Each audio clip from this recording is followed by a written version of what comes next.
ഈ S K പൊറ്റക്കാടിൻ്റെ ഇങ്ങനെയൊരു പുസ്തകത്തിനെതിരെ ഒരു നിരൂപണത്തിൽ അടിസ്ഥാനമായിട്ടുള്ളൊരു ഗ്രന്ഥം എഴുതി.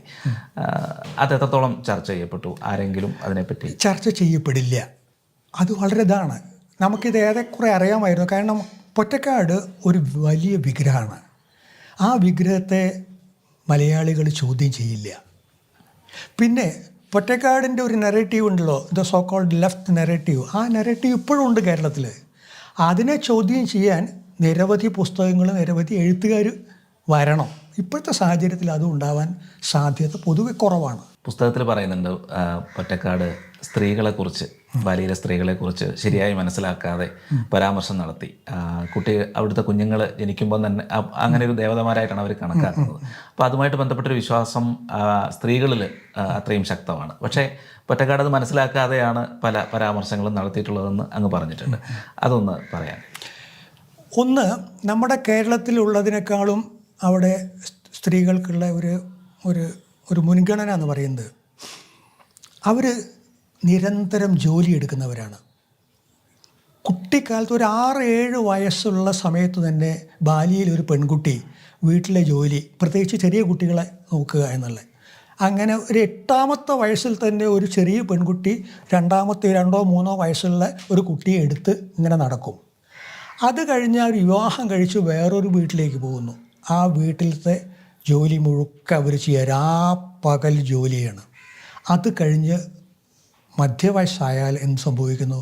ഒരു കൊട്ടയും എടുത്ത് പച്ചക്കറിയുമായിട്ട് ചന്തയിലേക്ക് പോകുന്നു. ജീവിതാവസാനം വരെ അവർ ജോലി ചെയ്യണമെന്നില്ല. ഇത് നമ്മുടെ കേരളത്തിലില്ല. ഈ പറയുന്നത് വളരെ അപൂർവം. ഈ ജോലിയൊക്കെ ചെയ്യുന്ന, പാടത്തൊക്കെ പണിയെടുക്കുന്നവർക്കായിരിക്കാം ഇങ്ങനെ ചെയ്യുന്നത്. അതുകൊണ്ട് അവിടുത്തെ സ്ത്രീകളെയും നമ്മുടെ നാട്ടിലെ സ്ത്രീകളെയും കമ്പയർ ചെയ്യുമ്പോൾ, താരതമ്യം ചെയ്യുന്ന സമയത്ത് ചില്ലറ ബുദ്ധിമുട്ടുണ്ട്.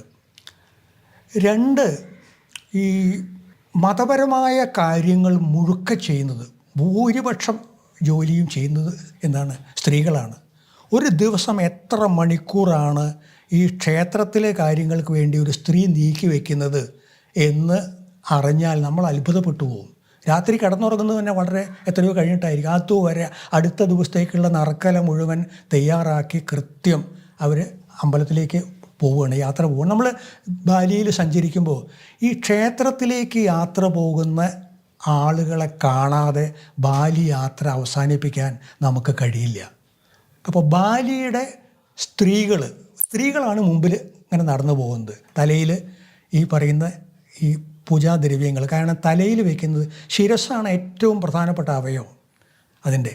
അപ്പോൾ അതിൻ്റെ മുകളിലാണ് ഈ പറയുന്ന പൂജാദ്രവ്യം വയ്ക്കുന്നത്. അത്ര പവിത്രമായിട്ടുള്ള വസ്തുവാണ് ഇത്. ഈ പൂജാദ്രവ്യം താഴെ വയ്ക്കില്ല, ഇതും മുകളിലാണ് അവർ ഇത് വയ്ക്കുന്നത്.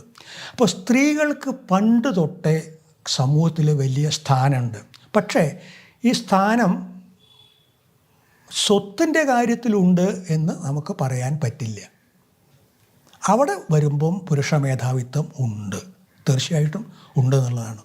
പഴയ കാലത്ത് ഉണ്ടായിരുന്നു, ഇപ്പോൾ അത് കുറഞ്ഞു വരികയാണ്. സ്ത്രീകൾ ധാരാളം പേര് പഠിക്കുന്നുണ്ട്. വലിയ യൂണിവേഴ്സിറ്റികളിലും മറ്റുമൊക്കെ പഠിച്ച് സ്ത്രീകൾ ഇപ്പോൾ രംഗത്ത് വരുന്നുണ്ട്. അങ്ങനെ വരുമ്പോൾ ഒരു പക്ഷേ ഇന്ത്യയിലെ സ്ത്രീകളെക്കാളും മുന്നണിയിൽ ബാലിയിലെ സ്ത്രീകൾ എത്താനുള്ള സാധ്യതയാണ് കാണുന്നത്. കോഴിയങ്കം നടക്കുന്ന സ്ഥലത്ത് സ്ത്രീ പോവില്ല. അങ്കക്കോഴിയുടെ സമീപത്തേക്ക് പോലും ഒരു സ്ത്രീ പോവില്ല. പിന്നെ എങ്ങനെയാണ് ഒരു സ്ത്രീ ഈ പറയുന്ന കോഴിയെ തൊഴുതു എന്ന് പറയുന്നത്? അതുപോലെയുള്ള ഒരുപാട് കാര്യങ്ങൾ സ്ത്രീകളും പുരുഷന്മാരും ഇങ്ങനെ ഈ ശവം ദഹിപ്പിക്കാൻ കൊണ്ടുപോകുന്ന ആ സമയത്ത് അത് വളരെ പവിത്രമാണ് ബാലിക്കാർക്ക്. മഹാഭാരതത്തിലത്തെ ശ്ലോകങ്ങളും മറ്റുമൊക്കെ ഉരുവിട്ടുകൊണ്ടാണ് ഈ ശവം ദഹിപ്പിക്കാൻ വേണ്ടിയിട്ട് കൊണ്ടുപോകുന്നത്. പക്ഷെ ആ ചടങ്ങിനെക്കുറിച്ചൊക്കെ പൊറ്റക്കാട് അറിയാത്തത് കൊണ്ട് ഒരുപാട് കാര്യങ്ങൾ ഇങ്ങനെ കുറേ മദ്യമൊക്കെ കഴിച്ചിട്ട് ഇങ്ങനെ എന്തൊക്കെയോ ചില കാണിച്ചു കൂട്ടലൊക്കെയാണ് നടത്തുന്നത് എന്നാണ്.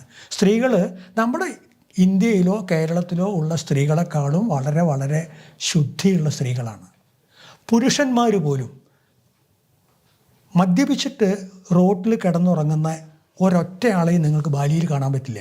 നമ്മുടെയൊക്കെ ഈ നഗരത്തിലൂടെ നമ്മൾ നടന്നു പോകുമ്പോൾ മദ്യപിച്ചിട്ട് സ്ട്രീറ്റിൽ കിടന്നുറങ്ങുന്ന ആളെ നമ്മൾ കാണുന്നുണ്ടല്ലോ. നിങ്ങൾക്ക് ബാലിയിൽ കാണാൻ പറ്റില്ല.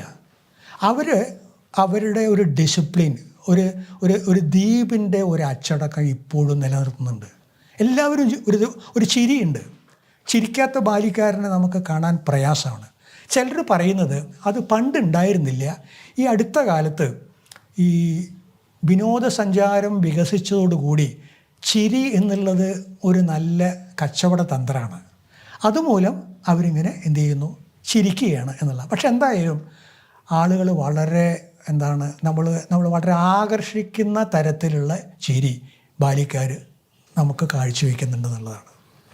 പൊറ്റക്കാടൻ ഞാൻ ആ അബദ്ധങ്ങളൊക്കെ ആദ്യത്തെ 7 ചാപ്റ്ററിൽ അക്കമിട്ടിട്ട് നിരത്തിയിട്ടുണ്ട്, എവിടെയൊക്കെയാണ് ഇദ്ദേഹത്തിന് അബദ്ധം പറ്റിയത് എന്നുള്ളത്.